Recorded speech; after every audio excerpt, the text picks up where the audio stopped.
We are in Parashat Bo, where we're finally leaving Mitzrayim, and a very big and auspicious time, where there was a very big build-up. The last couple of parashot, how we go to Mitzrayim, we become slaves, all the plagues, Moshe Rabbeinu coming, miracles. This is one of the most highest moments of our history, leaving Mitzrayim. From there, we're going to Har Sinai to get the Torah. Up until today, almost in any occasion that we have, we commemorate the leaving of Mitzrayim.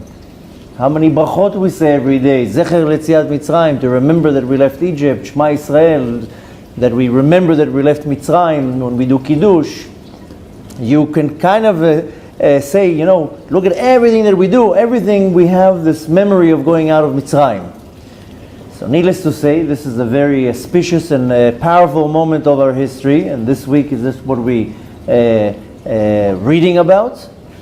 But then comes this one little detail that is kind of throwing us off and making us look not so good as a nation, that up until today we have this problem, that as we're leaving Mitzrayim, we are conning the Egyptians for their money. And the Torah states very loud that we have to take their money and run. That doesn't make us look so good up until today. 3,500 years pass, and if you want to kind of picture what the world is looking at us as, that we are money hungry. The Jews and the money and the money and the Jews, and it's all about the money, and the Jews own everything and they love money, and that's what people think about us.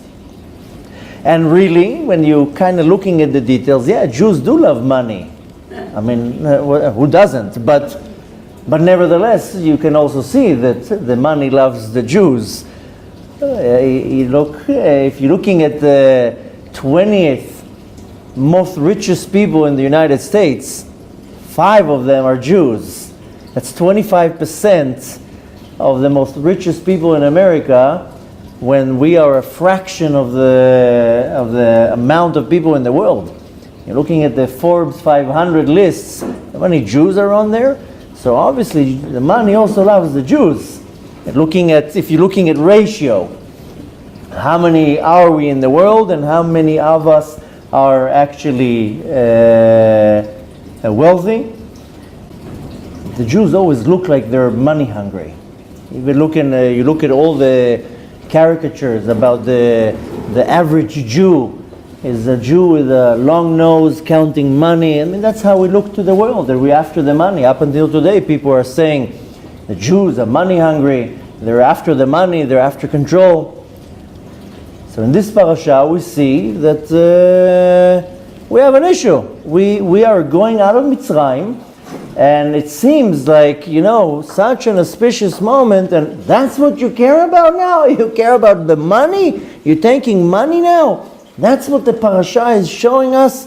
But what is this parasha trying to tell us? Something obviously is here for us to learn, something very fundamental. Because we see that Hashem is kind of like creating a situation by the fact that we have to take money from the Egyptians and run away, knowing we're not coming back. Hashem is kind of opening like a situation that we're going to have an issue with money for the rest of our life as a nation. Why is Hashem doing such a thing? This begs a lot of questions.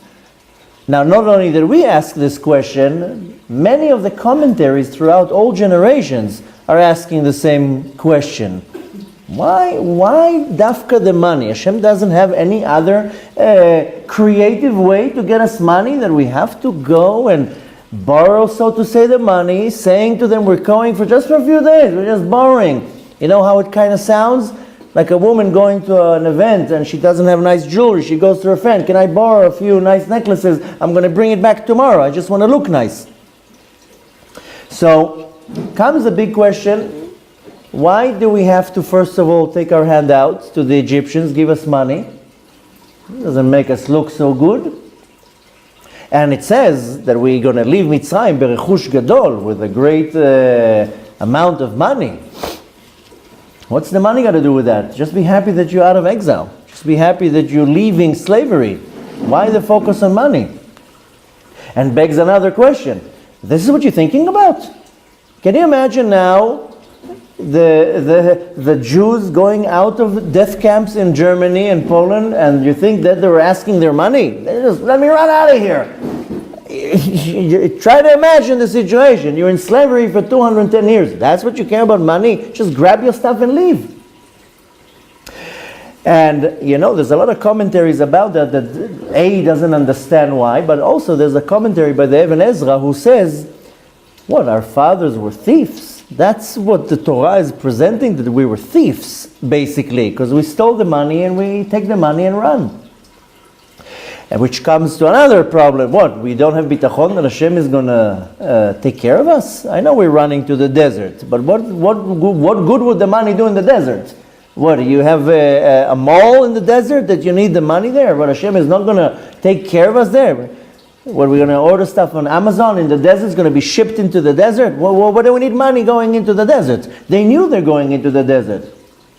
So comes another question. What, you don't have enough trust in Hashem that Hashem will take care of you, that you have to take money?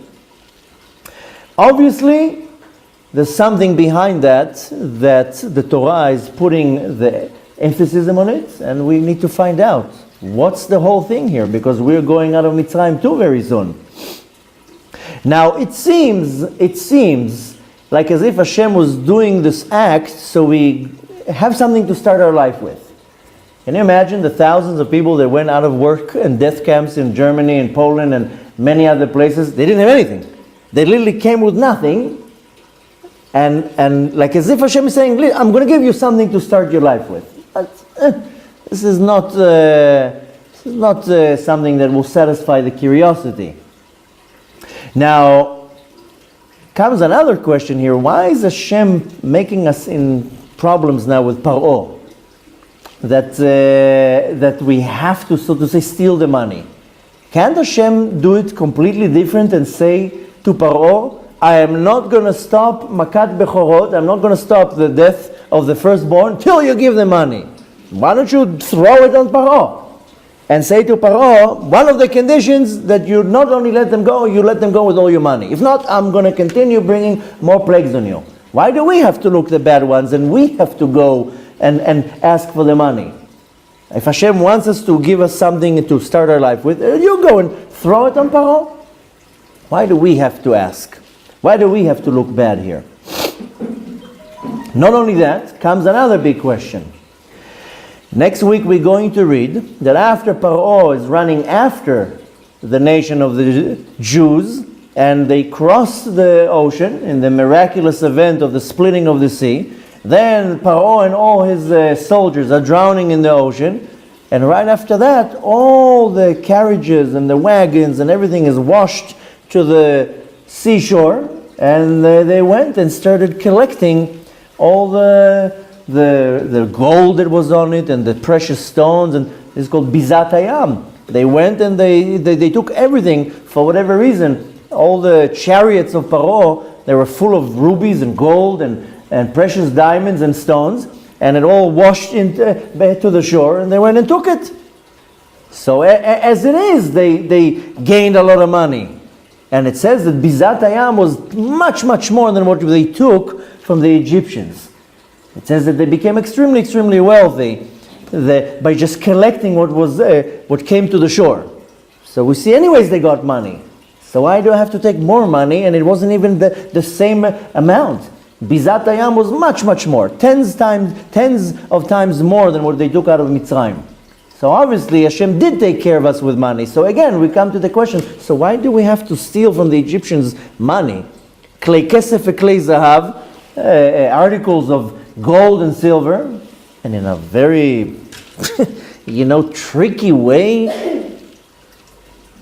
Now, this forms now an image that the Jew is like hungry money.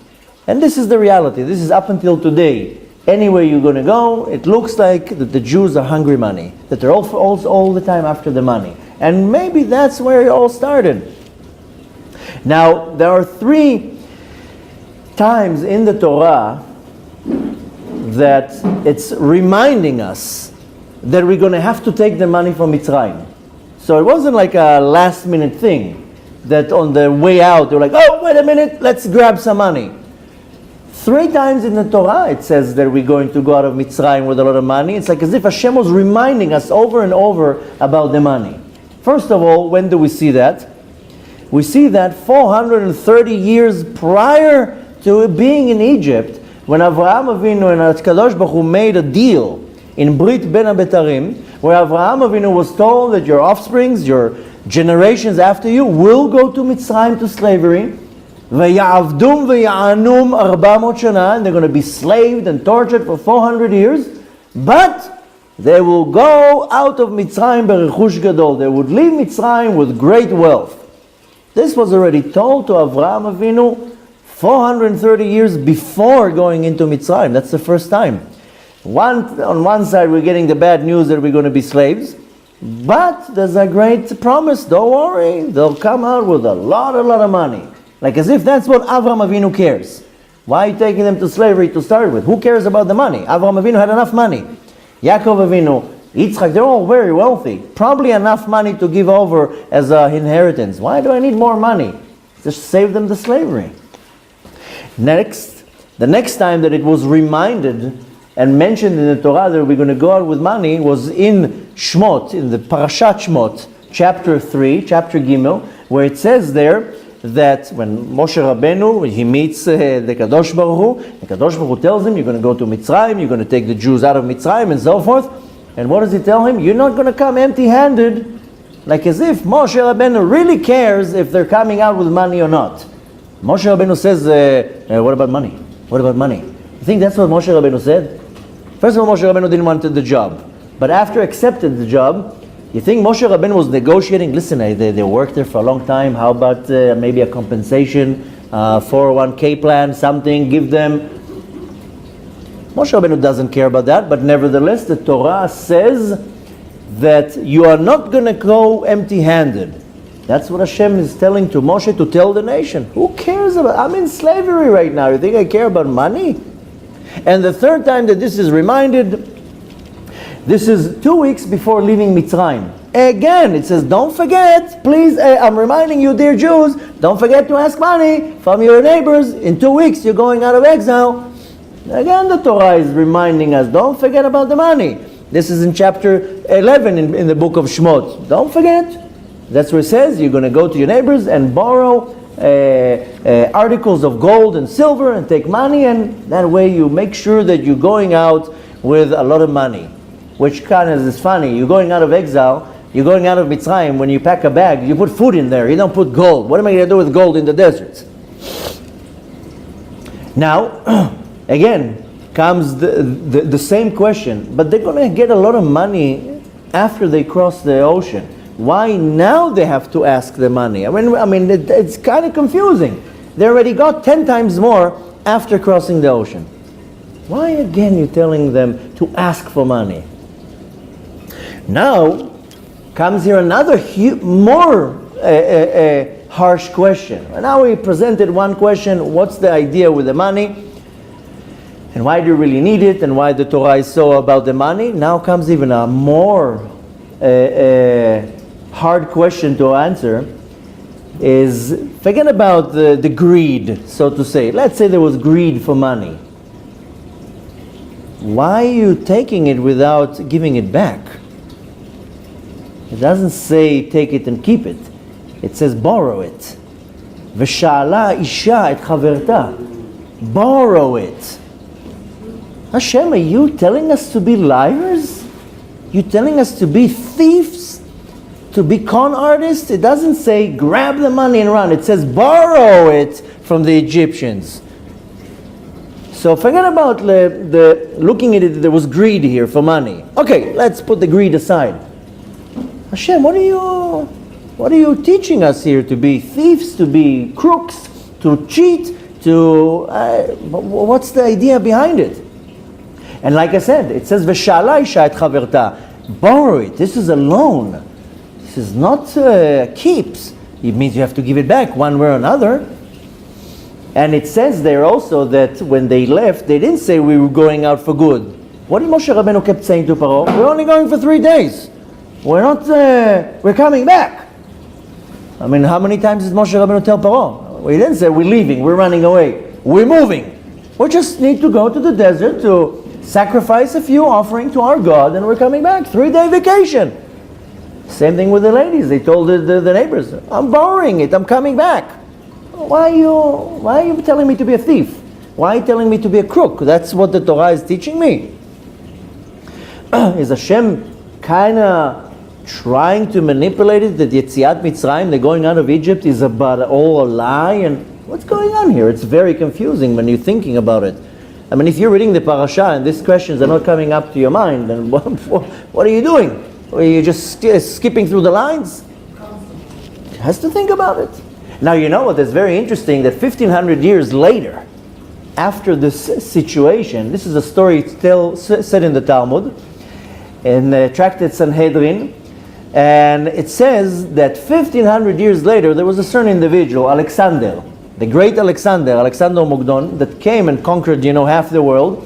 When he came to Israel, to Canaan, he gathered all the ministers of different nations. And at some point he got to the minister, the Egyptian minister, and of course the Jews came up to the picture. And there was an Egyptian minister, it says Natsig. Natsig is like a diplomat, a representative of the Egyptian nation. And he told Alexander, we have a problem with these Jews. You know why? Because they took our money 1500 years ago and they never gave it back. And I think they should give it back to us with interest and interest and interest. Oh, now we're going to have a big lawsuit here now with these Egyptians.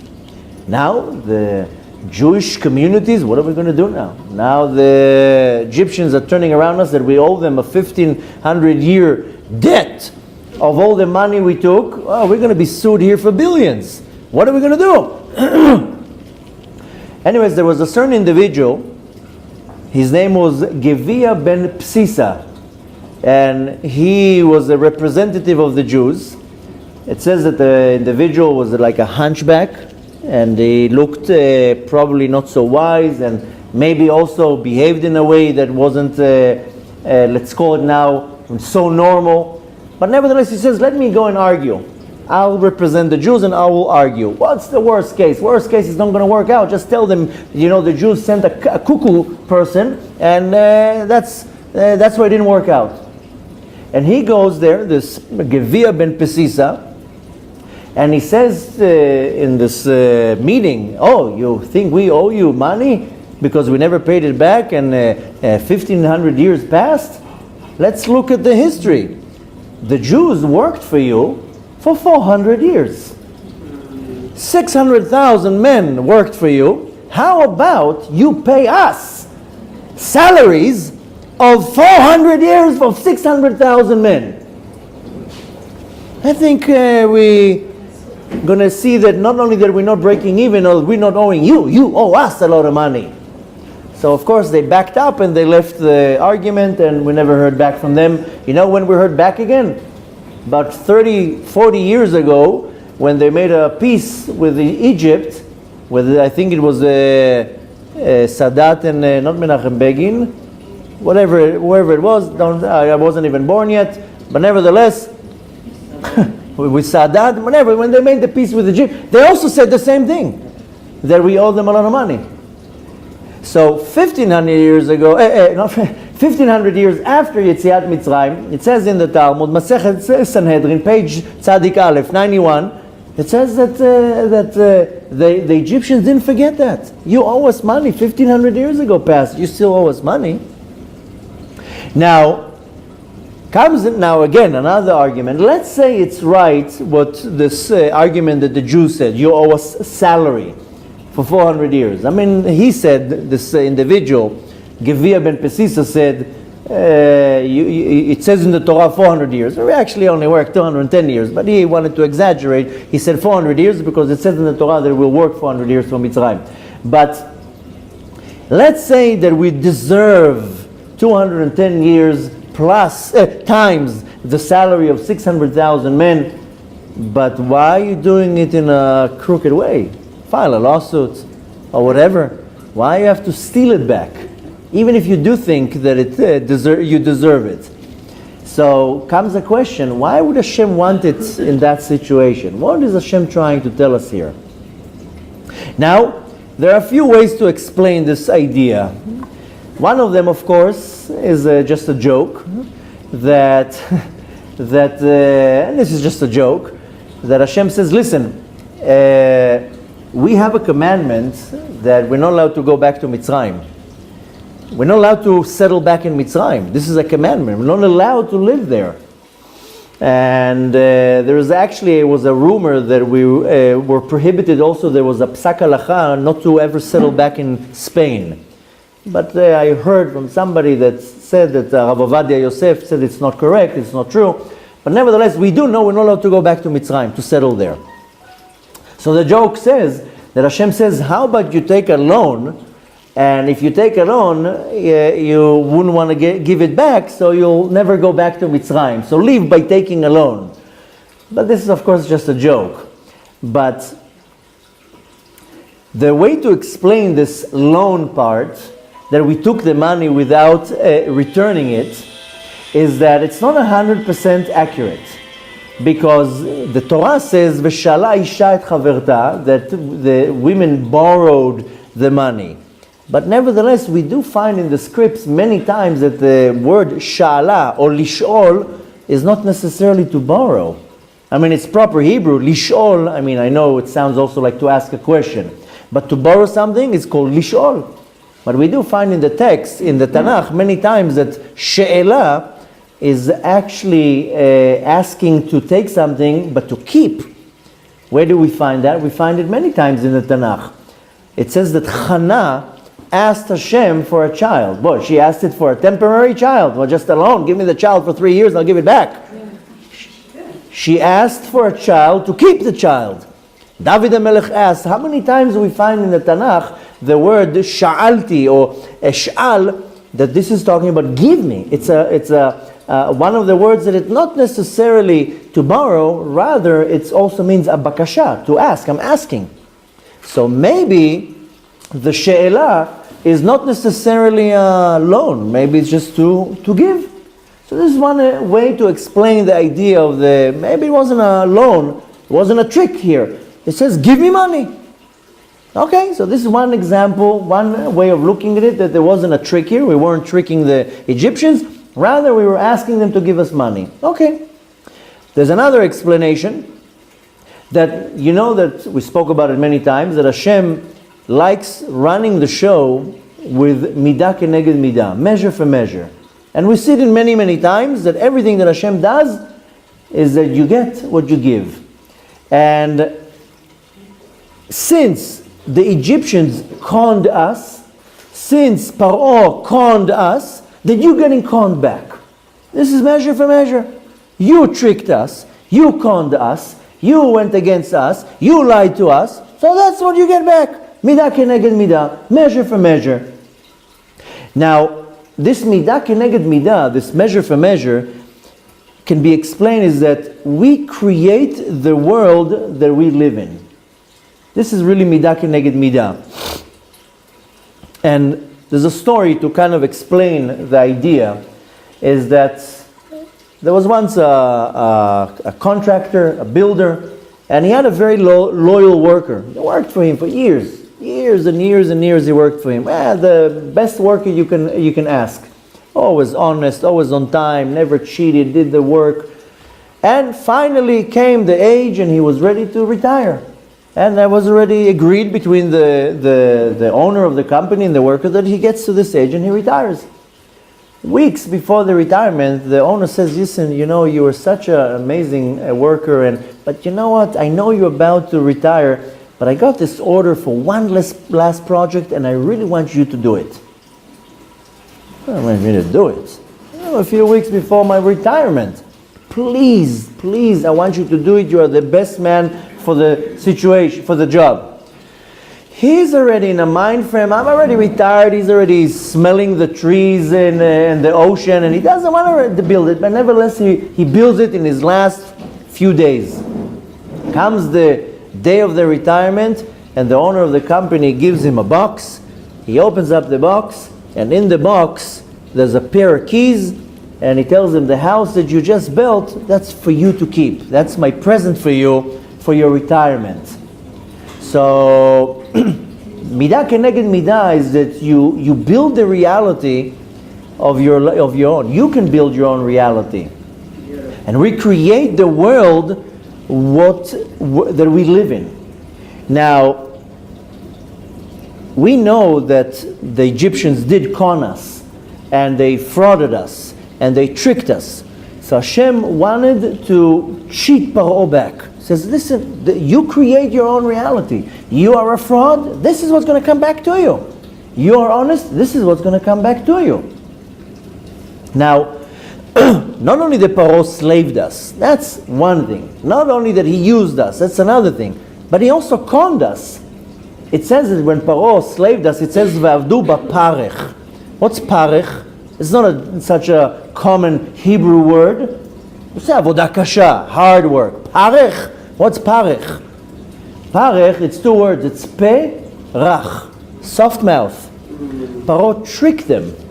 It was a system. In the beginning, he didn't slave them. He says, this is a country that we're all working. You know, in the beginning, Paro used to pay them per brick. $1 a brick. Really? $1 a brick? They worked 18 hours a day. You're getting $1 a brick? They worked overtime. And then slowly, from $1 a brick, suddenly you're like, oh, I see you can put X amount of bricks per day. From now on, no more dollar per brick. I know you can work 18 hours a day. Now you work for free. But slowly, Paro tricked them with his mouth. First, Paro pretended that he's working. He came out with working clothes and a shovel, and slowly, it went from getting paid to not getting paid. So he conned them with his mouth. That's why it says the word parech. There's not really such a word in Hebrew. Parech. Yeah, parech represents avodah kasha, hard labor. But parech, like I said, it's two words, perach, a soft mouth. He tricked them with his mouth. He conned them. So he created his own reality. And therefore, Hashem says, measure for measure. You did this to the nation of the Jews. They do this back to you. Okay. This is one way of looking at it. You know, David HaMelech says, I mention that all the time in so many situations. There's a chapter in Tehillim, chapter 19. David HaMelech says, Im gvar tamim titamam. If a person is tamim, whole, be whole with him. Im chasid tit chasad. Somebody is gracious and kind, be gracious and kind with him. Be a chasid with him. Aval im ikesh titpatal. Somebody who is stubborn and going with you in a crooked way, then go back with him in the same crooked way. This is the advice David HaMelech gives us, and it's very good advice. So this is one way, another way of looking at it. So we have here, first we said a joke, and this is just a joke, that we take the money, and if we take a loan, that we'll never come back to Mitzrayim. But again, this is just the joke of it. The second one that it says, okay, the borrowing is not so precise, rather the borrowing wasn't borrowing, was asking. And then we have another way of explaining it. This was midah keneged midah, measure for measure. You did this to them, they're doing this to you. End the story. Don't spit in the well where you drink from. You throw something negative out to the world, don't think it's not going to come back to you. There's not a punishment. Hashem says, I don't punish. You create your own reality. People say Hashem is mean, he's a tyrant, he's punishing. And I know many can argue and say, but Rambam says there's a sachar and onesh, there's a reward and punishment, there is the use of the word punishment. But Hashem says, I'm not punishing. You create your own reality. You bang your head at the wall right now, don't complain that you have a headache. Midah keneged midah, measure for measure. You conned, they conned you back, and the story, deal is sealed.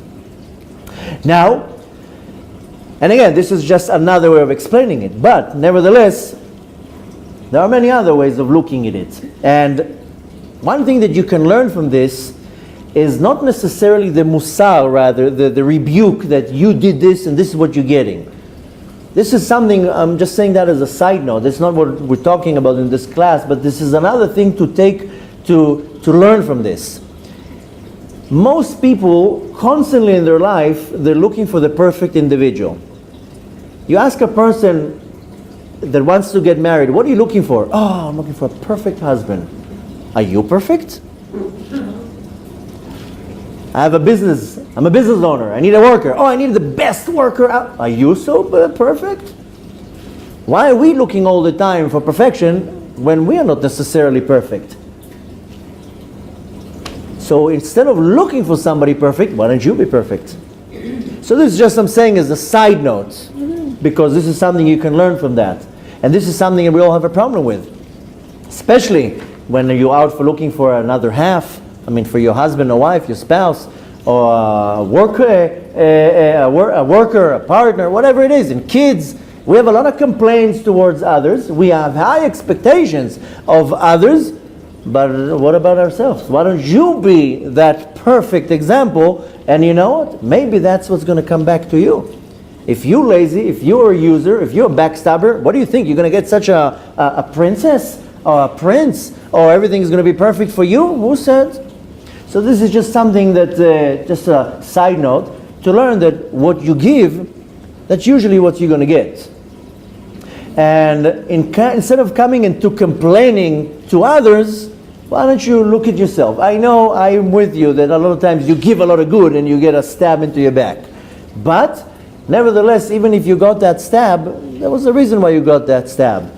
But in general, it's not about necessarily looking to, it's very easy to say, I can be probably the first one that can say, yeah, usually when you give, you get a stab to your back.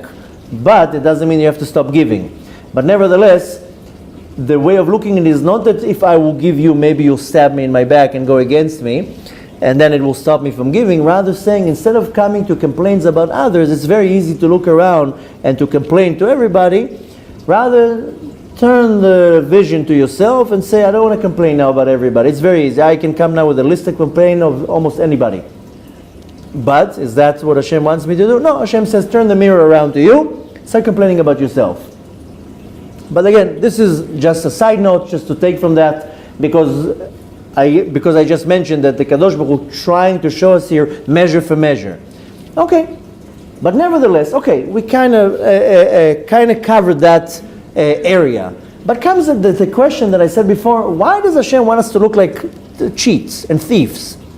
I understand that Hashem wanted to do measure for measure. They conned us, we conned them. It wasn't really alone. It was asking. But why does Hashem make us look like thieves or cheats or con artists? That's what it says in the Torah. Very simple. I mean, it's not a commentary. It says in the Torah. Anybody who would read the Torah would say, whoa, well, look at these Jews. They stole money from the Egyptians. They told them they're going out for a few days. They never came back. They knew they're not coming back. That's conning. Why does Hashem make me look like a con? Us. So there are two ways of looking at it. Two explanations.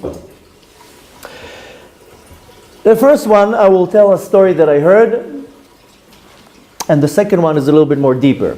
The first explanation of this idea, why does Hashem kind of making us look like con artists?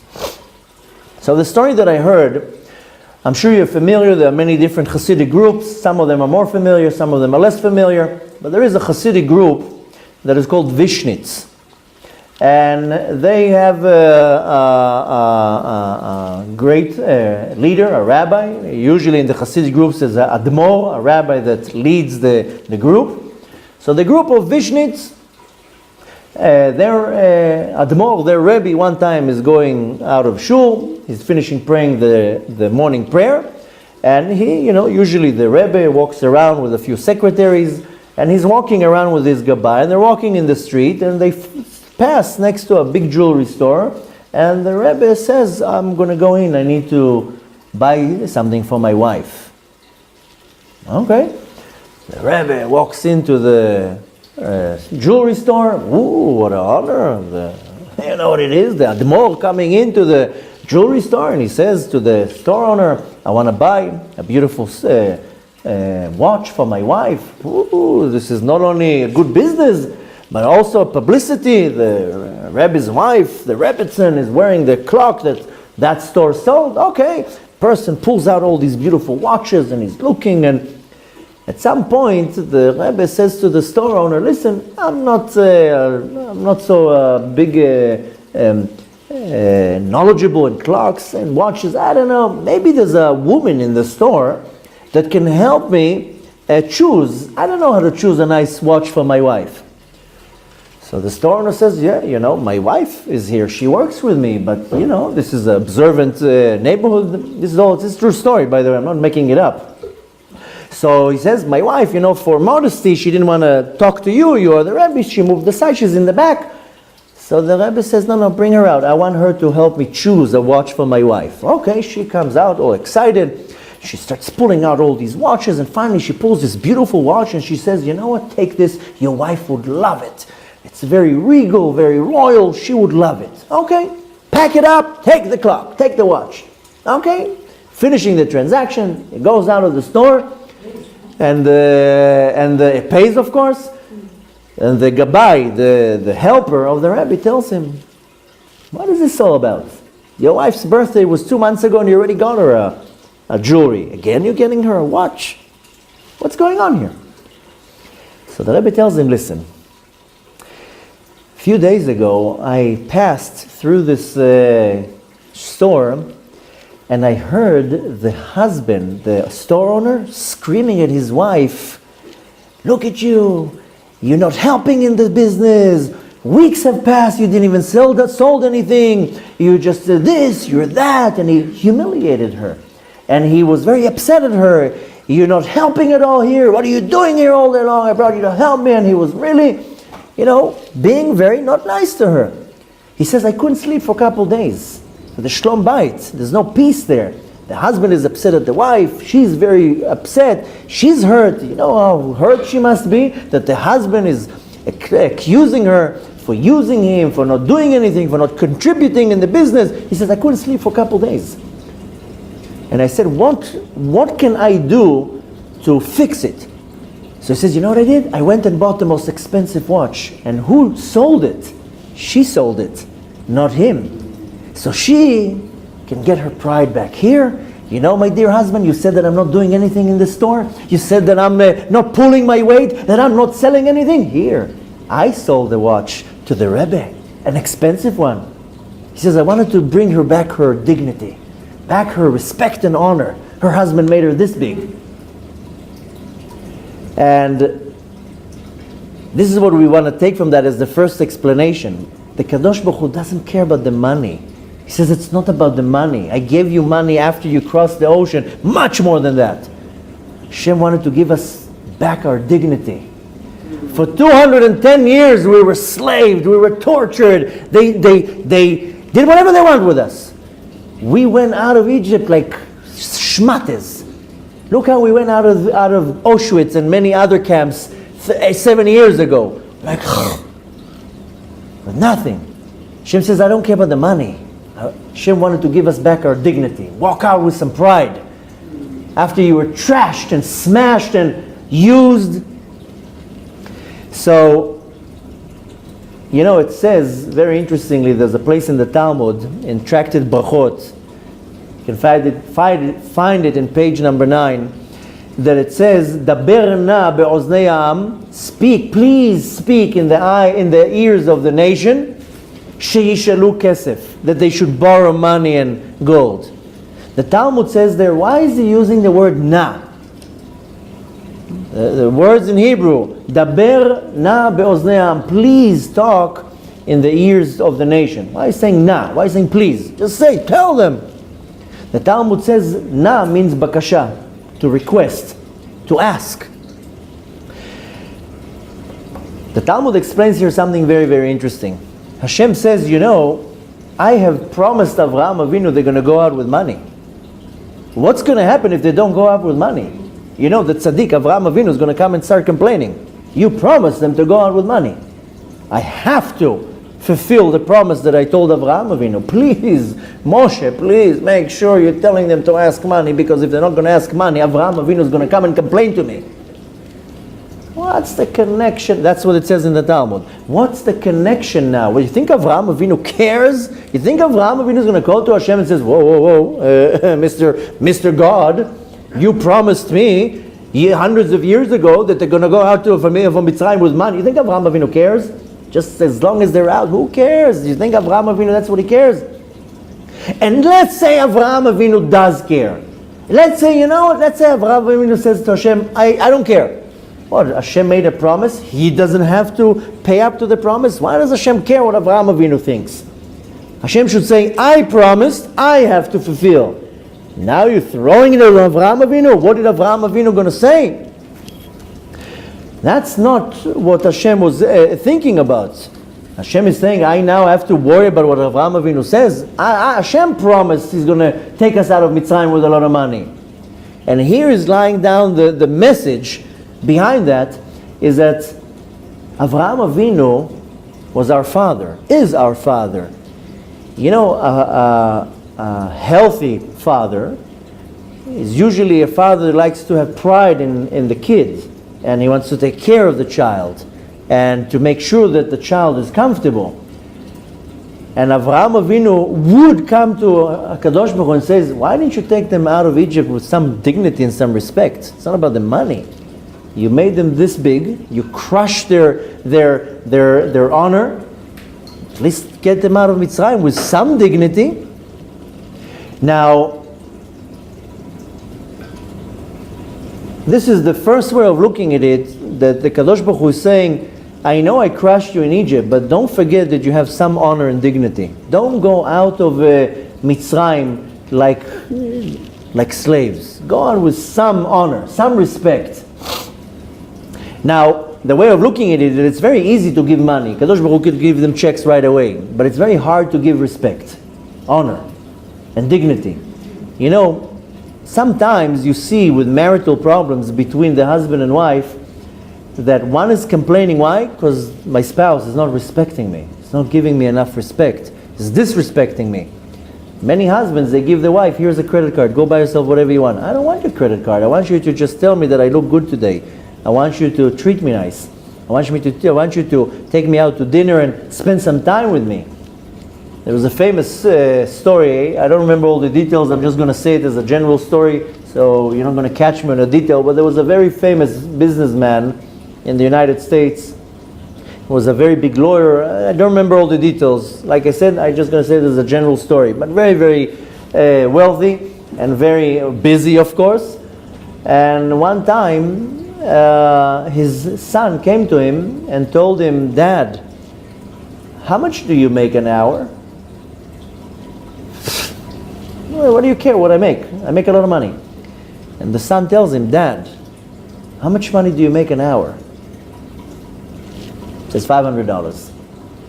So the son tells him, can you lend me $500? Father says, lend you $500? You're a little kid. How are you going to pay me back? He says, don't worry, I'll find a job. Can you lend me $500? Father says, of course. Pulls out a big stash of cash from his pocket, counts 5 bills, give the boys $500, says, here, my boy, here, I'm lending you $500. So the boy holds the $500 and tells his father, this is my $500, right? He says, yeah, till you pay me back. The kid takes the $500, gives it to his father and says, here's $500. Can you give me an hour? Can you be with me for 1 hour? So it's very easy to give money, but to give time and consideration and respect and honor, that's very hard. And that's the problem with most people. It's very easy to brush off an individual. In our generation, kids are bribed. Here, take an iPhone. Take an iPad. How many parents sits with the kid on the floor? Here, let's play. With Lego, with cubes, whatever. Here, take an iPad, just leave me alone. Just leave me alone, I have a lot what to do. It's very easy to give money. Whether it's the kids, whether it's a spouse. So Hashem says, I can give you money, I can give you as much money as I want. But to give somebody back some dignity, some respect, some honor, sometimes some consideration, that's not so easy. So Hashem is trying to teach me here, it's not about the money. It's Hashem says, I will give you back your dignity. I'm going to give you some respect, some honor. So one way of looking at it is not to look at the greed here, or the trickery, or the being fraudulent, is that we have to take from that as, you have to look in your life, are you bribing somebody? Are you brushing off somebody? You know, you have to earn respect. You have to give people some time, whether it's your spouse, your kids, and so forth. But this is one example, one way of explaining this. And we'll summarize it that Hashem is not caring about the money here. Hashem is not trying to show us as the frauds. Hashem just wanted to give us back our honor, back our dignity. And the point to learn from that is that it's much easier to give out money. It's much harder to give respect and honor. And this is one lesson to take out of that. The second explanation, the second lesson to take out of that is a little bit more on the mystical side, or more on the Kabbalistic side of things, is that based on the teachings of Kabbalah, for Jews, to make money is a mitzvah. We have to make money. 6 days a week you work and you make money. For us it's a mitzvah to make money. And we have to make money. You know how many mitzvot we have with money? After I make my money, I have to pay 10% of it. I have to give charity. I have to do a lot of things with my money. For me, as a Jew, it's a mitzvah to go and make money. I have to make money. I can't just sit there and do nothing all day long. Now, I'm going to tell you again another story. This story is said about a very famous rabbi, one of the greatest figures in the Ashkenaz lineage. He's known as the Maharam from Rothenburg, Rabbi Meir. And he was one of the pillars in the halacha teachings, especially in the sect of Ashkenaz. He was one of the last of the Baalei Tosfot. You know, when you learn the Talmud, if you ever looked at the Talmud, there's the Talmud in the middle, and on the one side is the commentary of Rashi, and on the other side is the Tosfot. Tosfot is a collection of different questions and commentaries that were gathered for many years by the grandkids of Rashi and many others, and the Maharam from Rothenburg is one of them. Great scholar, a pillar of halakha. And the story with him, that at some point he was ran after them, in the Germans at the time, they went against him, running after him, so he ran away. And he ran away, he wanted to go to Eretz Israel, and he went through Italy. And in Italy he was somehow stopped and arrested, and he was thrown into jail. And they said at the time the only way that they will let him out is for a bail of 20,000 marks, which was, I don't know how to compare it to in our currency, it will probably be like, I don't know, like $400 million. Just something not normal. And there's not a chance that you can get that type of money. Nevertheless, he had a very great student, and known as the Rosh, Rabbi Asher ben Yechiel. Again, another great scholar, very, very famous Talmudic rabbi, who was the student of the Maharam from Rothenburg. And he says, I'm going to do whatever I can to get this money, to get my Rebbe out of jail. And he went from one community to another community to another community, and you know what? At some point he gathered the money. Somehow he got the money. When the Maharam from Rothenburg found out that they have the money and he's about to be released, he says, I don't want you to give them the money. Rebbe, we got you the money. We're going to get you out of here. He says, I don't want you to pay the ransom. I don't want you to pay the bail. You know why? Because they're going to now start doing it to everybody. They're going to start arresting all of us and asking for all that. I don't want you to pay me out. Leave me here. Tell them, but you're going to die in jail. I don't care. Just don't give them the money. Okay, sure enough, 7 years passed and he died in jail. And the owner of the jail, not the owner of the jail, but the governor at the time, didn't even want to give out the body. The body was just left in the jail there. rotting there, never got a burial. Many years passed, and the body is still thrown there in jail, didn't receive a proper burial. And you're talking here about the Maharam from Rothenburg. This is not, this is a very great soul, not getting a right burial. You know what it is for the soul, what a punishment. Came a certain individual many years later. His name is Alexander Winfen. Maybe I'm pronouncing the word wrong. He was a very wealthy individual, and he gave almost all of his fortune to get the body out, so they can bury the body. And sure enough, if you go to the graveyard, I mean, you can go to the grave of the Maharam from Rothenburg. Right next to it is another grave, and it says there, the Gvir, Alexander Winfen. He's buried right next to him. The story says that right after he got him out, he gave almost all of his fortune to get the body, just the body.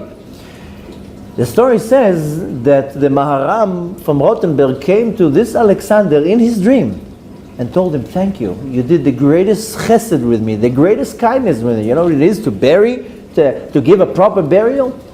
And he says, I want to reward you for what you did. This unbelievable kindness. I'm going to give you two options to choose from.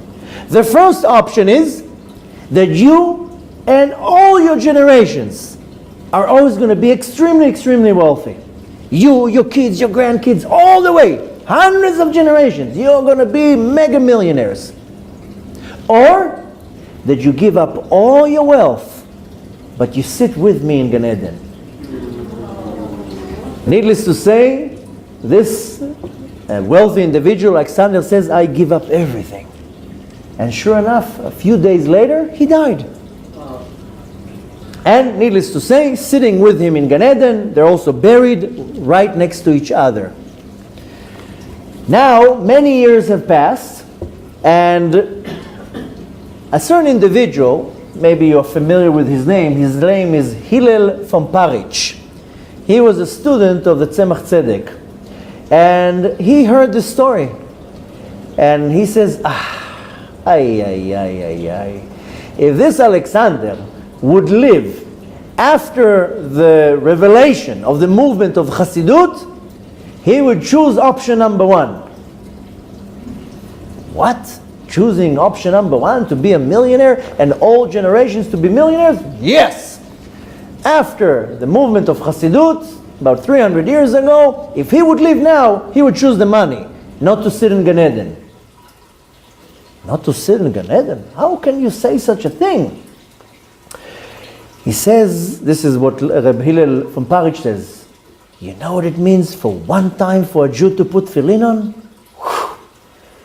Whew. You know what it means for one time for a Jew to do a mitzvah? That's 10 times more of enjoying anything in Gan Eden. And he says, you enjoying yourself in Gan Eden right now. But how about Hashem? Is Hashem enjoying that you're in Gan Eden?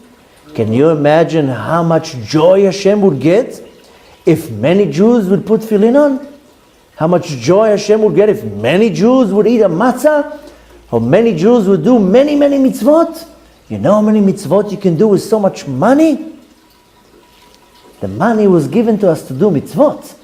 Who cares if you want to enjoy yourself in Gan Eden? How about Hashem? Why aren't you thinking about Hashem? Don't you think Hashem needs to enjoy himself seeing so many Jews doing mitzvot down here? You know how much mitzvot we can buy with money? You know what we can do with money? You think we want to buy Rolls Royces and Bentleys with money? No! We want to buy Torah scrolls and Torah books and tefillin and meals for Shabbat and how many mitzvot we can do with money? You think the money we have here a lust for money? And he says, you know why a Jew has to make money?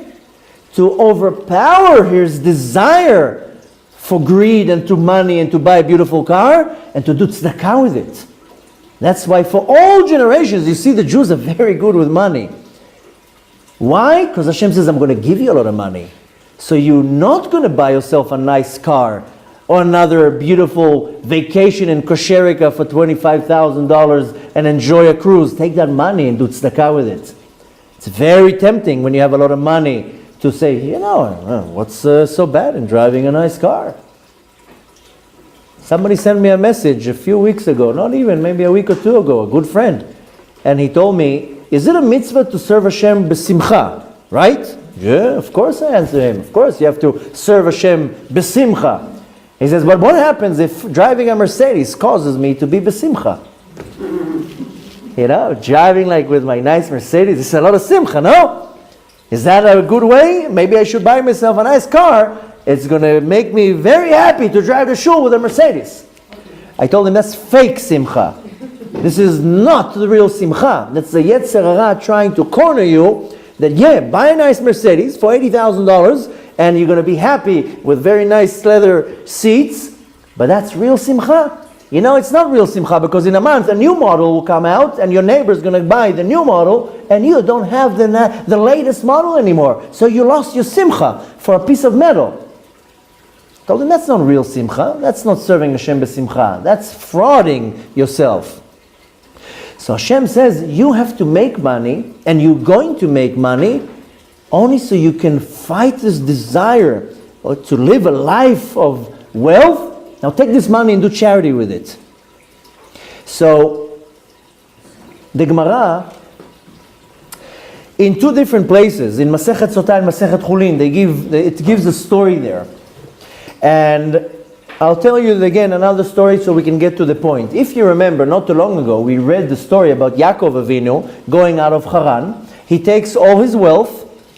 He was a gazillionaire. And he's about to cross he crosses the river and he's about to meet Esav, his brother, and he finds out that Esav is coming with 400 mercenaries, 400 men coming to settle the debt. And you remember the whole story. He prepared prayer, he prepared for war, he prepared a present that was worth a lot of money. But then if you remember the story, that he remembers that he forgot a few cans of oil. And he makes a U-turn, he crosses the river back, Ma'abar Yavok, and he meets the angel of Esav who fights with him all night. Then he blemishes his leg, he's limping for the rest of his life. And all that for what? For a few pitchers of oil? The Talmud in Masechet Sotah and Chulin, it says to Yaakov, who gives you permission to do such a thing? You're jeopardizing your own body, which will obviously jeopardize the life of your wives. You have 4 wives and 11 kids, and you have a lot of money. Why are you going back for a few tins of oil? The Talmud is kind of questioning Yaakov. Why did you go back? The Talmud answers, tzaddikim, righteous individuals, mamonam chaviv aleim yoter migufam. Their possession, their money is more important to them than their body. What? That's what the Talmud is telling me what Yaakov went back to bring the pitchers of oil. Comes another story in the Talmud that says the same thing. We just read last week that Moshe Rabbeinu was born. His mother puts him in a little basket and he puts him in the Yeor. Why are you putting him? She built a tevat gome. Gome is like bamboo. You're building a box of bamboo? Build a box of gold. This is Moshe Rabbeinu. Why are you building it from cheap bamboo? Get an artist, make something fancy. Put a nice symbol in the front, like an RR in the front, a Rolls Royce teva. What are you doing? Some straw and bamboo? Tzadikim, mamonam chaviv aleim yasher gufam. She says, no, why should I spend so much money? I'll take the money and do something else. Moshe Rabbeinu, he'll be fine in a box of bamboo. Why does he need a Rolls Royce? I'll take that money that I have and I'll give charity with it. So what is behind it? What is hidden in this message? That based on the teachings of Kabbalah, we are here in this world to connect the spiritual and the physical. That's why we're here. We're not here for anything else. We are here, especially after Matan Torah, after the giving of the Torah, that we have to take something physical and connect it to something spiritual. That's what we're here for. Now we left Mitzrayim, and If we go back to the beginning of the story, before we leaving Mitzrayim, it says right in the beginning of the Torah, Bereshit bara Elokim et hashamayim v'et haaretz. In the beginning, Hashem created the heavens and the earth. And then it says something very interesting. Ve'ruach Elokim merachefet al pnei hamayim. And the Spirit of God is hovering over the water. What does this merachefet mean? Merachefet means to hover, to glide over. Why is the Torah starting the Torah by telling me that the Spirit of God is hovering over the water? Merachefet, the word merachefet, gliding over or hovering over, is two words. Rapach, met. Rapach is a number, and met means dead, died. Rapach is 288. 288 godly sparks fell into the physical world when the world was created. Before this world was created, there were other worlds. Now we don't have the time now to explain what preceded this world, but we do know that before this world existed, there was another world. And there was too much godly light there. There wasn't enough vessels to hold the light, and there was a concept that we know based on the teachings of Kabbalah that's called Shvirat HaKelim, the breaking of the vessels. All this light got shattered all around the universe, and 288 godly sparks fell into this world. 288 is Rapach, Reish Pei Chet. Merachefet is Rapach Met. This is the world of death. In the worlds above there's no death, only in this world there's death. 288 godly sparks fell into this world. We came down into the world now elevate these sparks. We came out of Mitzrayim with 202 sparks. Where do we know that? Ve'erev Rav ala imahem. When we went out of Mitzrayim, it says that a mob, Erev Rav, went out with us. Rav is the numerical value of 202, Reish and Bet. After 210 years in Egypt, we went down to Egypt because the majority of the godly spark fell into Mitzrayim. So we had to go into Mitzrayim to sift through the dirt, through the darkness, to elevate these sparks and to take them out of Mitzrayim. So we went out with 202 sparks from the 288. So we're missing 86 godly sparks. The numerical value of the name Elokim. Ve'ruach Elokim merachefet al pnei hamayim. So we had to take these sparks and elevate them to Kedusha. Now what did we do when we left out of Mitzrayim? Why did we need so much money? You know what they did with the money that they took out of Mitzrayim? They built a Mishkan. They built a tabernacle of gold and silver and copper and beautiful stones.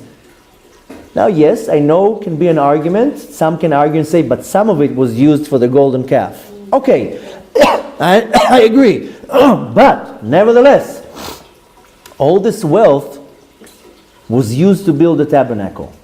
They didn't have Bentleys in the desert.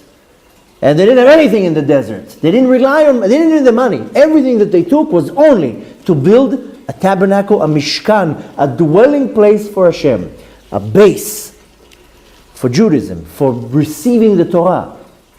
So they had to take money out of Mitzrayim, not for their own personal gain, for elevating it into Kedusha, to taking these godly sparks that fell into Mitzrayim. 202 sparks they already took out of Mitzrayim.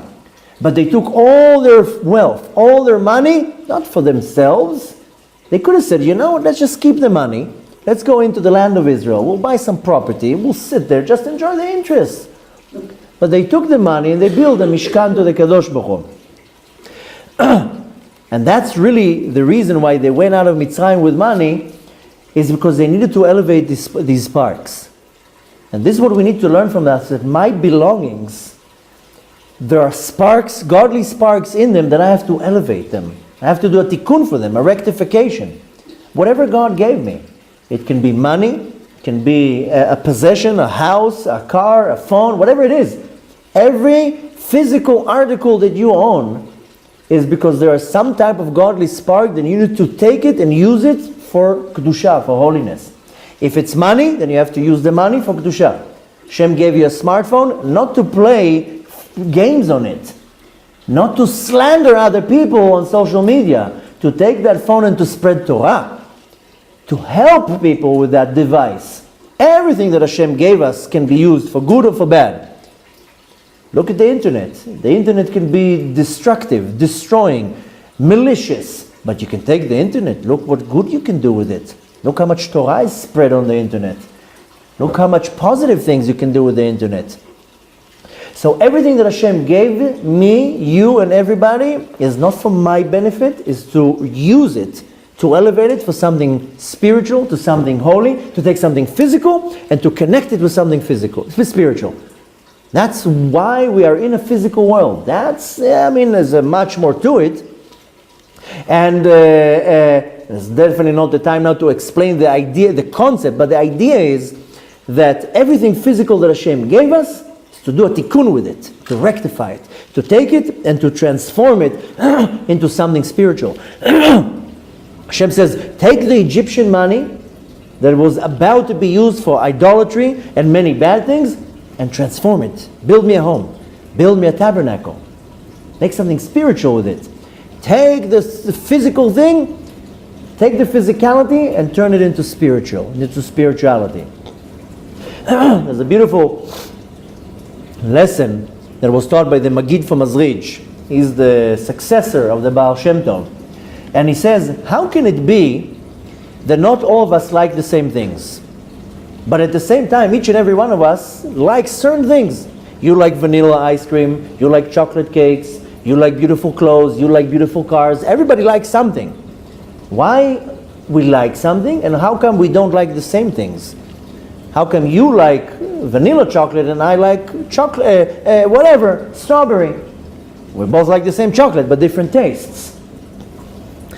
The reason why we don't like the same things, and the reason why we like things to start with, because in everything, there's a godly spark that is connected to the root of my soul. So everything that I like in this world, why do I like it? Why am I drawn to it? Because inside of it there's a godly spark that is connected to me, some pull to it. Why are you attracted to your other half? Because you share a spark there. I don't know if you noticed, but in most cases in marriages you are attracted to the other half in the beginning. 2 weeks after the wedding, this is what I married. What did I see in you 30 years ago? Well, you saw a spark that belongs to you. Now people think that marriage is about holding hands and watching movies and romance. That's not marriage, by the way. Marriage is not walking into the horizon with hearts around you. Marriage is hard work. It's to refine yourself. It's to work on yourself.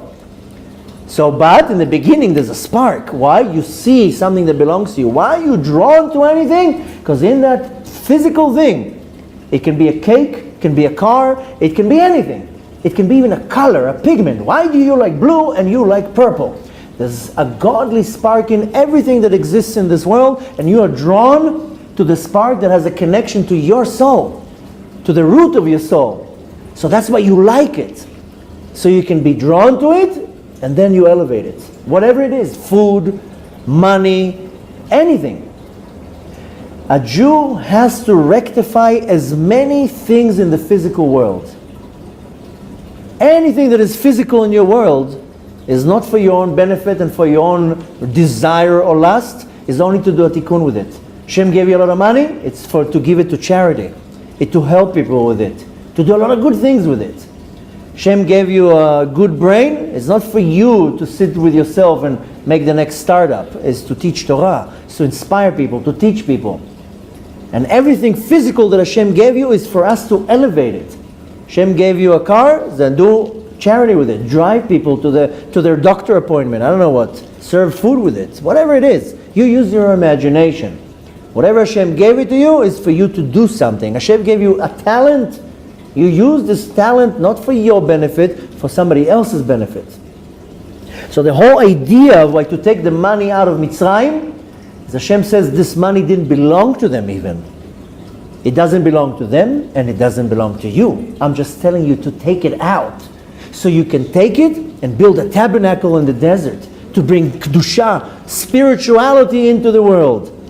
So the teachings behind this whole idea as all the things that I said to give us back our pride, our dignity, our honor, and so forth, and all these things that we just explained. But more than that, we like to look at the inner things, inner part of everything. Is Hashem says, you take it. I'm now transferring the possession between the Egyptians to you, but take it to do something holy with it. And that's what we want to learn from that. That everything that Hashem gave it to me, I have to make an analysis. Why did Hashem give it to me?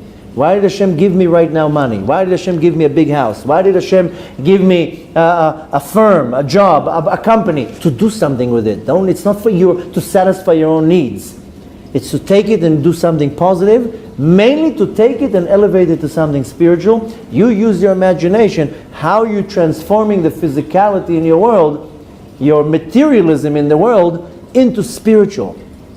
I've mentioned a few weeks ago that when they left Mitzrayim, 80% of Bnei Israel, of the nation of the Jews, did not leave Mitzrayim.